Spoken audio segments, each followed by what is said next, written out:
আমি রানবো lame chop 2 KG. তো ইনো 7টা পেঁয়াজ ছড়াই দিছি। এখন দিলাইমু 2 চামচ লবণ আর হাফ চামচ দিলাইরাম। এখন দিলাইমু ফ্রেশ 3 টুকরা আদা। এখন দিলাইমু ফ্রেশ 3 টুকরা রসুন। দিলাইমু 2টা স্টার মশলা। দিলাইমু 3টা খালা গোলমরিচ, সরি খালা গোলমরিচ না, খালা এলাচি। আর দিলাইমু 1 টুকরা জয়ত্রী। আর দিলাইমু কতটি গোলমরিচ। আর দিলাইমু কতটি লং। আর দিলাইমু 7-8টা সাদা এলাচি। আর দিলাইমু 3 টুকরা দারুচিনি। আর দিলাইমু 4টা তেজপাতা মাঝে দিয়ে খাটিয়া। আর এখন পরিমাণ মতো তেল দিলাইমু। এখন আমি এই মশলা একটু লাড়িয়া আর এখন জাল ধুই দিব। এখন আমি ঢাকনি দিয়ে দিয়ে দিলাম। এখন আমি বিসমিল্লাহ করে বই বিসমিল্লাহ। তখন হইতে থাকো, মশলা একটু কষা করে গিয়ে আমি লেম অ্যাড করব। এখন আমি লেম চপুন গলা করে দুই আনি ডান দিয়ে।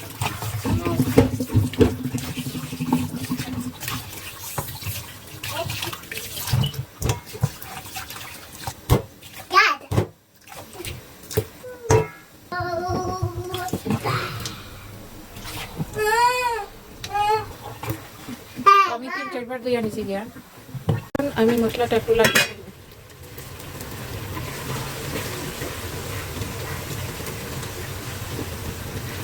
দেখা পারা মশলাটা হালকা ব্রাউন কালার হয়ে গেছে। আর 3-4 মিনিট পরে আমি লেম অ্যাড করে দিব। রাখিয়ে রাখি। তখন আমি লেম অ্যাড করে দিব।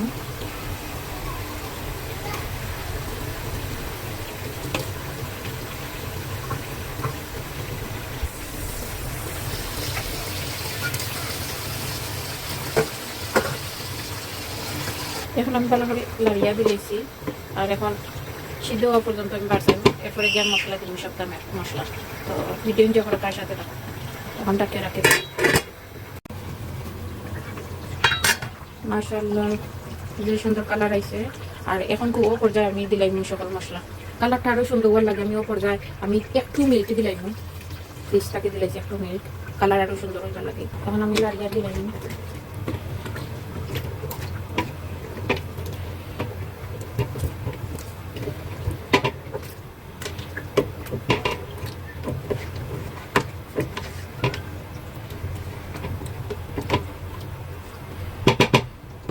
এখন আরও আমি 6 থেকে 7 মিনিট 8 মিনিট পর্যন্ত আমি রাখবো জালো, রাতে দিয়ে গুঁড়া মশলা সব।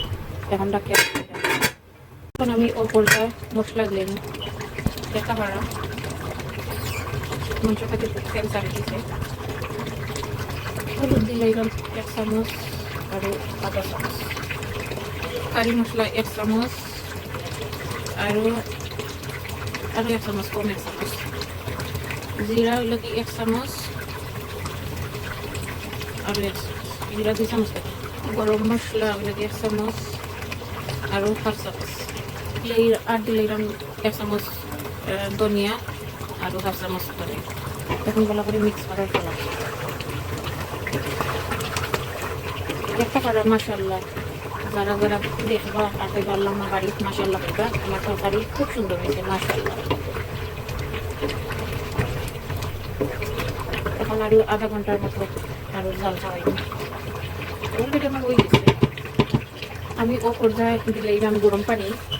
তো জালুই ধুইতে আগে পানি টানি দেব, তো দিলাম একটা গরম পানি, লাড়িয়া দিলাম। কারণ গরম করে হইব, তো গরম করলে এটা জুলা হইতো না।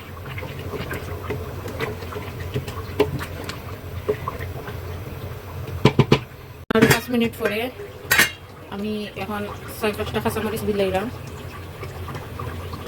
আর দিলাম একটু ধনিয়া পাতা। তো ধনিয়া পাতা অপশনাল, আপনারা ভালো লাগে দিবা, না লাগে আমার সব কিছু ধনিয়া পাতা দেওয়াও লাগে। তো আসিল আমার আজকে লেম কারির রেসিপি। আশা করি আপনার ভালো লাগছে। আর যদি ভালো লাগে থাকে তাইলে ফলো করিয়া আমার সাথে থাকবা। আর ও আসিল আজকের আমার রেসিপি ব্লগ। তো ভালো থাকবা, সুস্থ থাকবা সকল। আল্লাহ হাফিজ। নেক্সট ভিডিও আবার দেখা হইব।